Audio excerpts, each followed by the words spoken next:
Porter's is a brand new brunch spot here in Kelowna. We're the sister of Copper Brewing. It's been a little bit of a labour of love for the last 6 months, and we're finally ready to open our doors to everyone. We are completely separate, however we do have some influence from the brewery in our menu.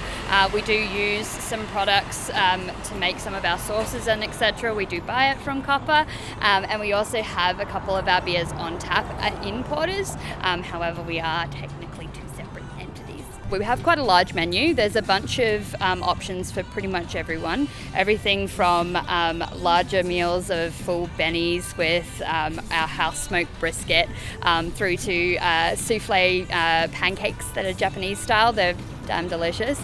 And breakfast bowls with like a potato base as well. We've got a lot of stuff going in-house. We have a full smoker out on the patio as well from our briskets and for our the Copper side for our chicken wings and stuff too. So we did soft launch just to kind of get the flow of everything, and so far it's been pretty positive. We've had a lot of good feedback on the food and especially on the flavors and the quality, which is definitely what we're pushing for and what we're trying to get the most out of everything. Yeah, so we will be open tomorrow. We are expecting a pretty big weekend, so we just would like to see everybody down here. We do have a patio that is dog friendly, just the same as our Copper side, so yeah, bring them in.